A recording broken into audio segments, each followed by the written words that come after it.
Thank you for coming out. Thank you all.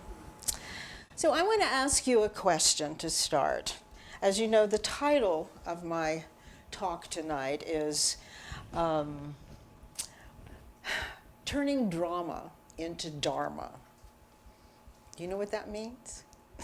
How to win friends and influence your karma. So, turning drama into Dharma happened to me one time when I went out to a retreat. It was a silence retreat in Southern California. How many of you have ever been on a silence retreat? Oh, goody. They're wonderful, aren't they? Couldn't talk about it. What? Couldn't talk about it. Yeah. Absolutely. So you'll appreciate this story then. It was in the desert, and oh gosh, it was in the 1980s. It was like one of my first experiences. And I went to register, got there, and they told me to take my little zafu and put it, in a place right there in the meditation hall.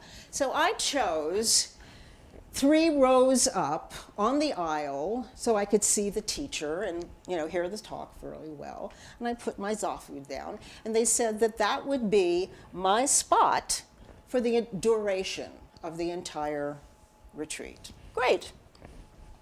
So as the retreat started, they told us how to watch your mind. Now, we all know this, right? I was in a dust storm. The mind was just going a mile a minute, as we all know, and probably still does. So what happened, it took like 3 days to settle down. And suddenly, I was able to see things and feel things and sense things that I normally don't sense or feel. And this was all wonderful because on a silence retreat, as you know, you're not supposed to use your thoughts, your words, either spoken or written, and you're not supposed to make eye contact with anyone because you don't want to engage. And so I sat there, opening myself, and all of a sudden I started feeling this woman over here. She was angrier than a cat on a hot tin roof. They did not tell you not to sense and feel, just not to talk, So I was feeling her constantly, and I thought, what the, who is she? Why is she doing this to me? I'm just sitting here, I don't know her. But I kept feeling anger. So we broke for lunch, and I thought, oh gosh, I hope she comes back and she's feeling better. No, she was angrier, just mean. And so what did I do? I just sat there and felt it. Until that night, I went back to my room, and I sat there and I tried to shake it off. It was like a lot of toxic stuff coming at you. You know that feeling, right? Yeah. Fell asleep finally, got up, went into the meditation hall the next morning. My zafu wasn't there. What happened to it? I was looking around, and then I saw it, like three rows down. And I thought, oh, well, the cleaning crew moved things around, So I went over there to pick it up. Just as I was about to pick it up, she comes in and plots herself down right there on my spot with her cushion. So I thought, the culprit. Okay, what happened then is what I call emotional osmosis. I became her, and she became me. she was sitting there just as calm and enjoying this whole retreat and just enjoying things. And I was furious, just sitting there wanting to just beat her up. The whole day, I was angry and furious. And I went back to my room that night, and I thought, whoa, what was that all about? Why in the heck did I sit there all day long being angry? And then I realized we do this all the time, don't we? We literally interact in ways that are energetic. But because we have the word, because we're talking to each other, because we are signaling and eye contact and gesturing wildly, we're not in that sensory space. So we don't even realize that this is really an energetic exchange. Everything we do is just an energetic exchange. So that, well, let me finish the story. It took about 10 days, and I came in to the meditation hall, and there was my cushion in my original place. And I thought, okay. I sat down and just started my practice. But I knew that because I chose to just let her be, let her have that spot. I chose to let her absolutely come into her own kindness, come into her own sense of compassion. It took a while, but it happened. And so did I. I came into mine. But this is what we do. And when I got home, I started realizing that we are all actors in life. Do you know that? Do you feel that? Say more, Sondra. What do you mean by actor? Well, in terms of like free will and volition. It's a good point, Frederick, because what I mean is, how many of you know the meaning of the word to act? Anyone? Yes.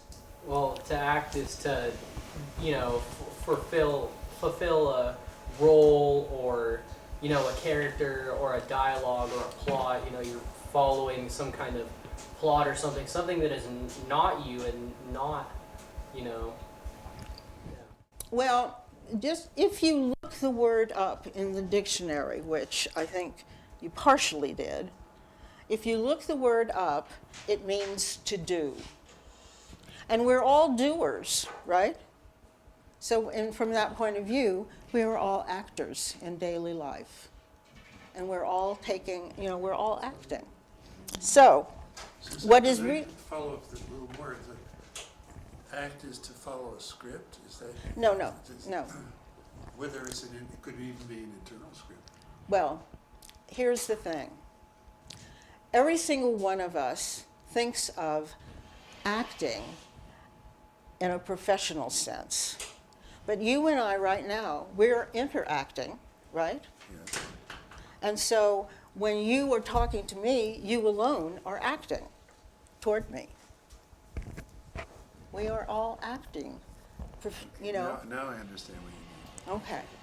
And this is a hard thing for so many people to get, because we all like to think of acting as professional only, but it's not. So what I realized, in fact, was that most of us, we learn to act in life through the school of hard knocks, basically. And we do not have we do not have a process to help us be brilliant on our daily journey as the same way that the professional actor is when they are on stage. There are so many techniques for professional actors, but nothing for us. And we could have so much more happiness in life if we understood what this is, how to use this person. And in acting, we call it, this is our human instrument, what we play from every single day. You know? Okay, so all of that absolutely encouraged me to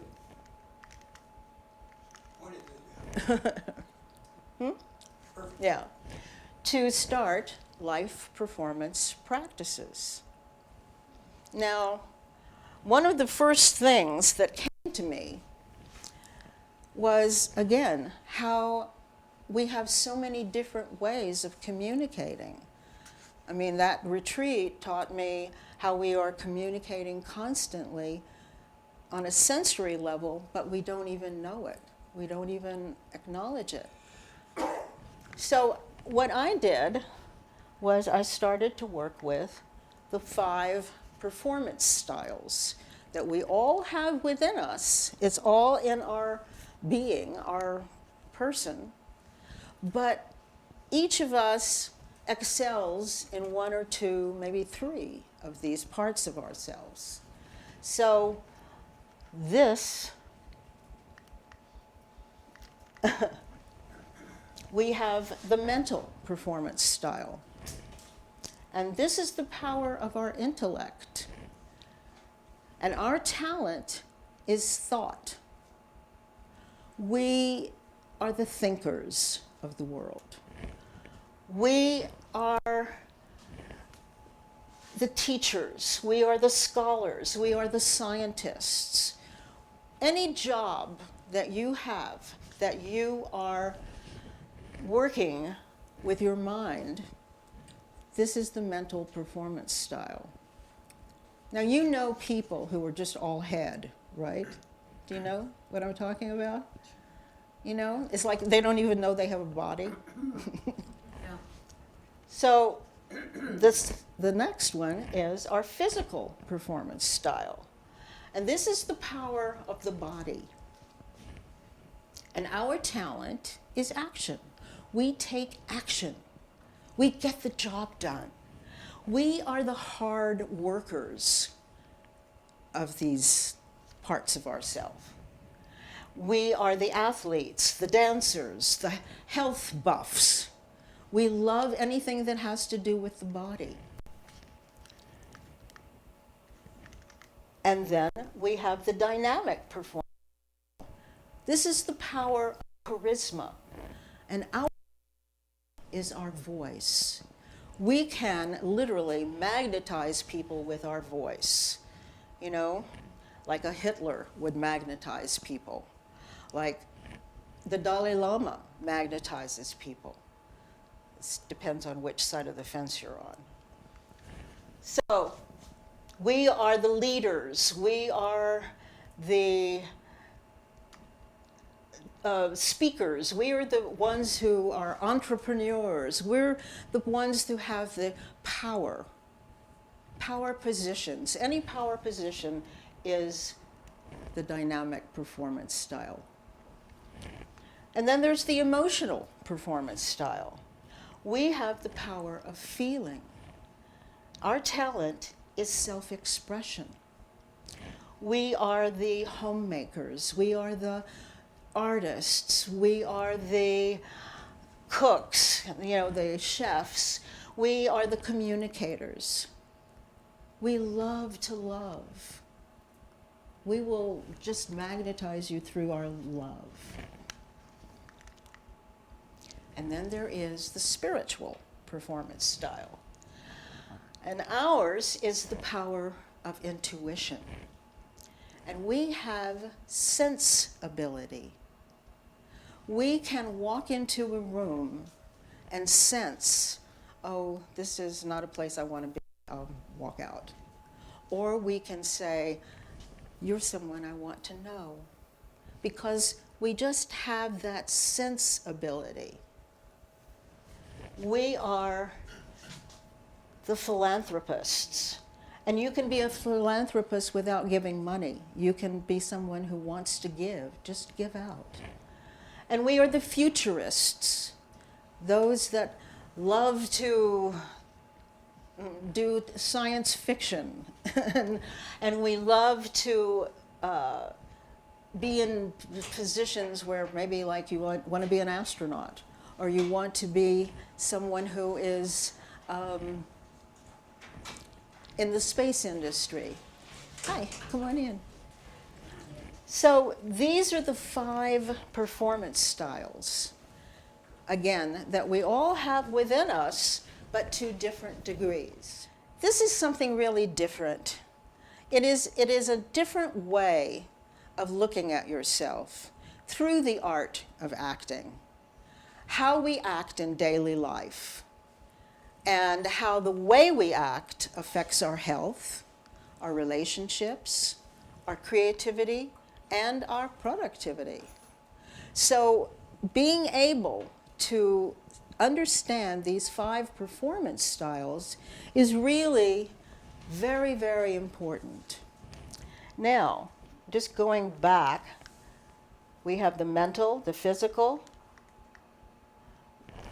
the dynamic, it's working this way, the emotional, and the spiritual. So we all have all 5 of these, but what happens to us in our daily life is because we are maybe more mental, we start to gravitate toward mental jobs and mental things, to the loss, very often, of some of these other parts of ourselves. So in life performance practices, what we want to do is get all of these parts of us operating equally, as best as possible. Because none of us, some of us will never be the winning gold medals, running the 60-mile dash, But we can at least understand the physical performance style and understand each other so much better, and not have to dislike somebody because they're different from us, but rather have compassion for them because we understand their style. So, understanding that's not all. What the other thing is we have, as an actor, I understood that we all have 5 performance styles, but we also have a comic and a tragic side to our character. And most of us flip-flop back and forth between these 2 and don't know what side of the fence we're on, what side our character is playing from. Now, hundreds, thousands of years ago, Thespis was a Greek actor, the first Greek actor. And Thespis created these masks, the comedy and tragedy masks. And today, this is what they look like. This is how we perceive comedy and tragedy today. So, and whatever side you think you are acting from, they have characters. And what I always call them these are our emotions. When I use the term character, I'm talking about an emotion.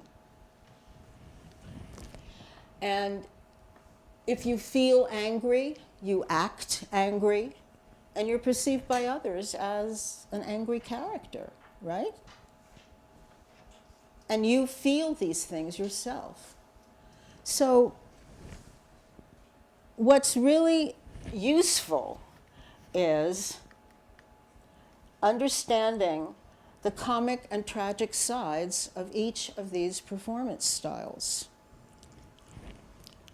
The mental, again, is the power of the intellect, and our orientation is structure, details, theory, concepts, order, style, ideas, information.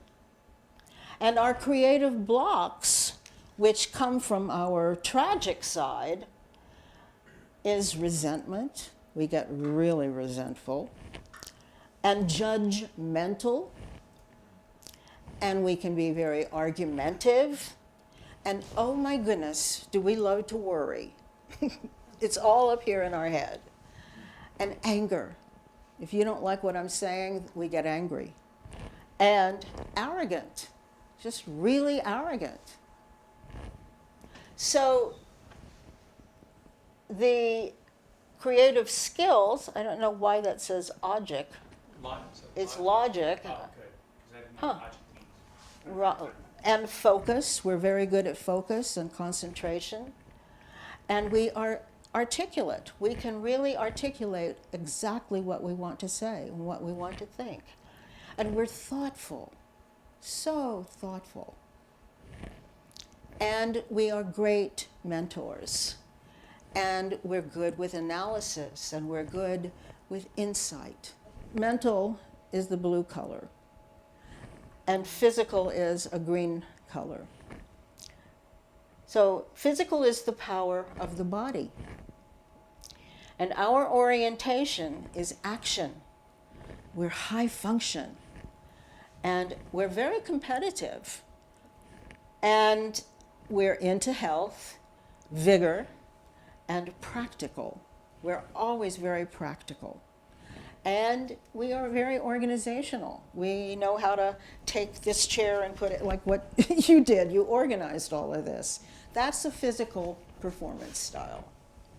And the creative blocks is we can be real tough. Real tough. And dance. What'd you say? I can't remember. I don't know what you're talking about. We get very dense and stubborn. Our feet get just locked into the ground. You know, we're stuck in the muds. And we can be very abusive, both to ourselves and to others.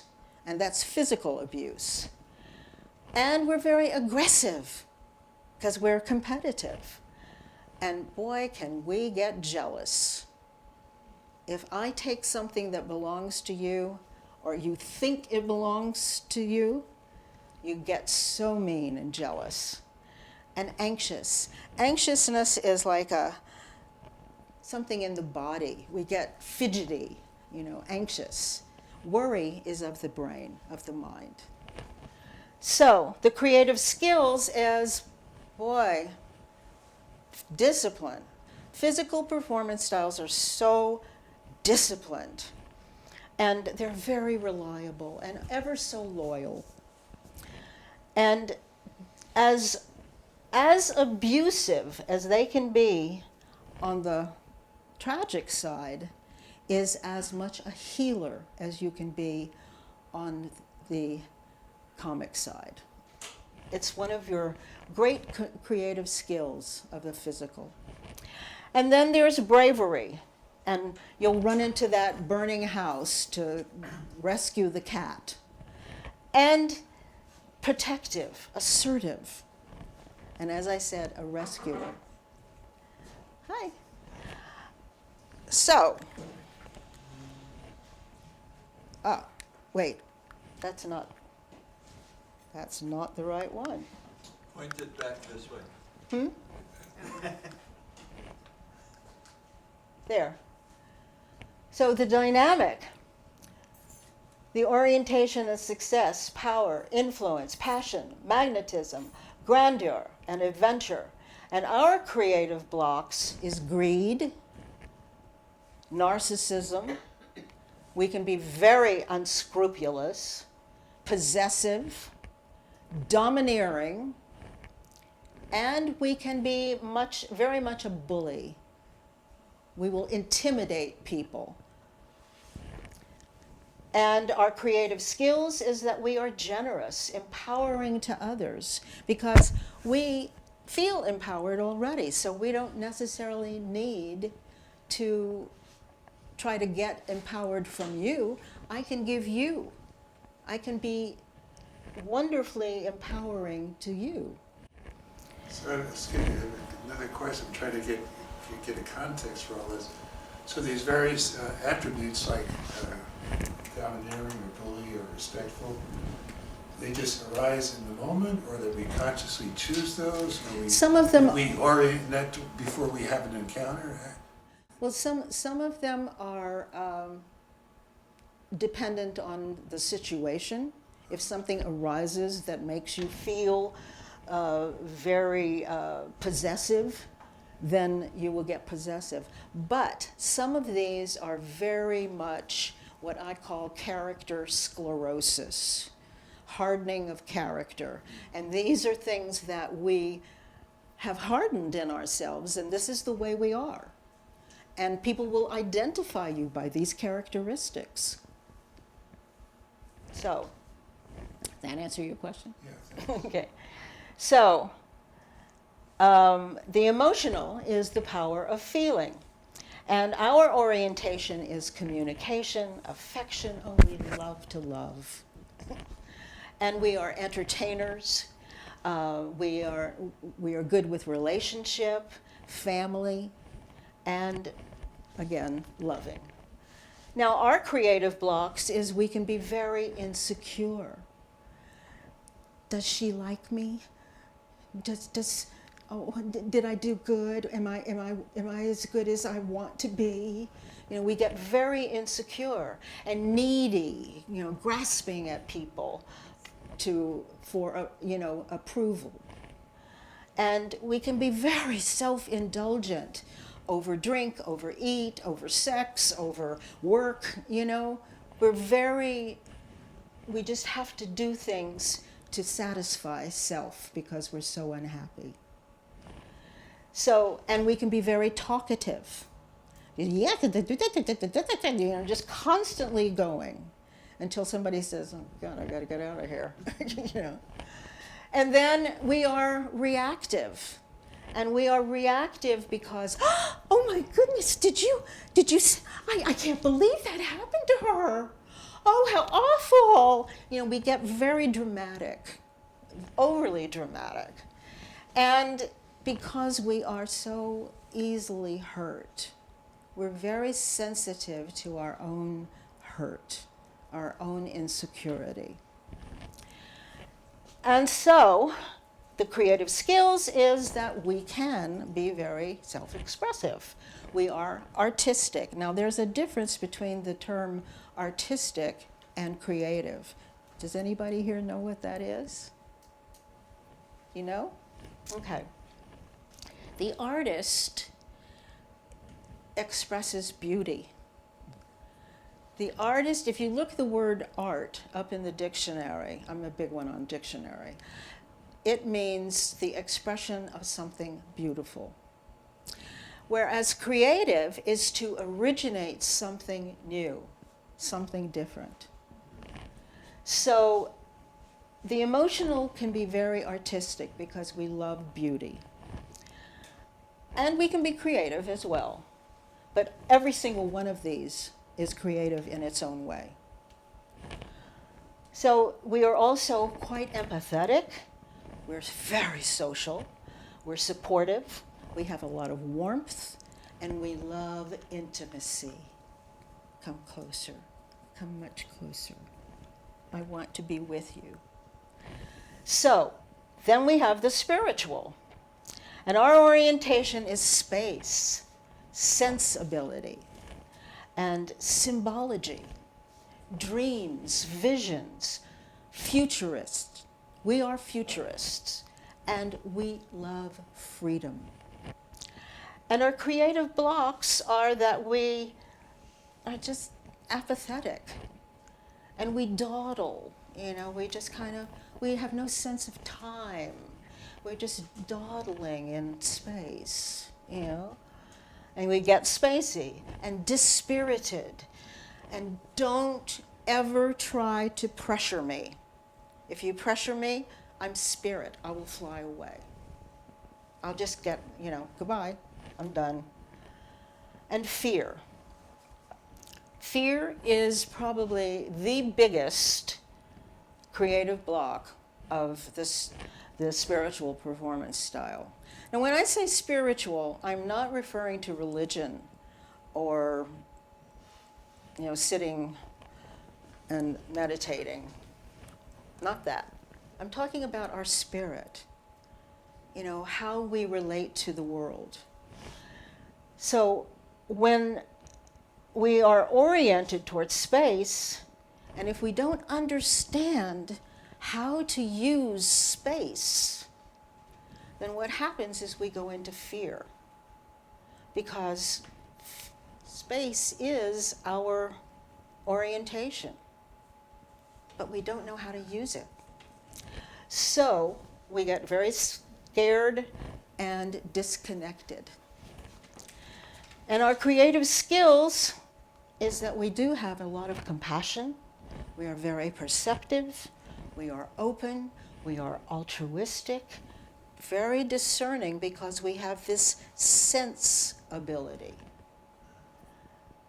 And we are attuned, very attuned to what's going on in the room, what's going on in you. I can look at you and tell who you are and what you're up to. That's the sense ability, sense perception. So, because we have all of this, we want to understand how to deal with all of these, right? What happens when you are feeling insecure, for example? If you're a physical, you'd go for a run. Or you go for an attack. Yeah, good, excellent. However, one of the things that is really important is to recognize that we are flip-flopping back and forth constantly and don't really have a landing space. We're going from, it's exit stage right, going stage left, But what we need is, let me see here. Oh, I'm sorry. It's not working. Let's see. There you go. Left and right. There we go. So we need a landing space, a third place for the mind to go. Now, this is an analogy, of course, but our minds are like an empty stage. Our thoughts, feelings, and actions enter and exit. All of life comes and goes on our mind stage. And what can happen sometimes is they don't just come and go, but they start hanging right here on the back wall. And we get caught in these thick moods and concepts, and we just hold them there. And they stay there. They occupy our body, our mind, our thoughts, our feelings, and not realizing, once again, we play them out energetically. These things that are hanging on the back stage there. So what we want to do is become much more accustomed to this transient nature that we all have within us. It's just open awareness. Now,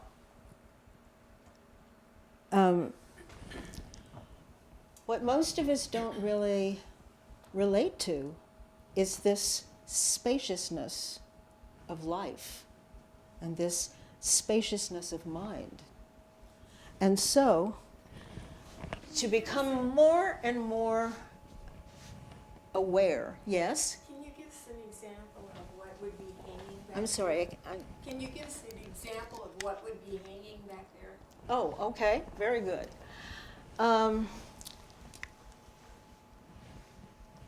Storylines from, as you were talking earlier, storylines of your childhood. You know, things that happened to you years ago, but they're just there. And they affect the way you act, they affect the way you feel and think. And in many cases, because they don't act out, because they are not thought of, you know, because we're not aware of them, they can, you know, go into our bodies and cause illnesses of all kinds. I was thinking the word triggers. What? I was thinking the word triggers. Very good. Yeah. Yeah, absolutely. Uncontrollable bouts of emotional intensity. Yeah. Or whatever. Yeah. That's the way that's actually the way it works. Yeah. And so these storylines just hang there. It's like the backdrop. They're in a backdrop. So what we want to become more aware of is what I call the empty stage awareness of our mind. And this empty stage awareness should and can be our backdrop, because awareness is the real me. You know, that's who we really are. So what we need to do is learn how to, and learning is the key, learn how to make contact and be more aware of this transient nature that is always with us. And it's like going back to your origin. Always looking at or remembering that this is your source, your birthplace. Can you see? Your birthplace. It's the space from which you emerged. So if you can put that on your backdrop instead of all this other stuff, and learn how to let those things exit stage left, you know? But you have to recognize them first. And we recognize them through character, how we act. Let's say I'm always angry. And we don't even know the source of that anger or the sadness. I mean, sometimes we know the source of our sadness, but it's usually some storyline that is hanging on the backdrop there. And when we can just realize that it's not that important anymore, it doesn't really have anything to do with this that is going on in my life right now. You know, why am I holding on to it? You know, I can go to a psychiatrist and dig and find out my mother did this or my father did that or my brother did that. We can dig all we want. But ultimately, going back to the source is the best solution, the very best solution. Just letting it, oh well, never mind. Sort of like what I did with the woman that took my seat. I just said, I'm not going to go there with her. Why should I spend my time and my energy? I'm just going to sit here. So, this is what we need to start remembering, our source. This is what we need to start hanging on our backdrop.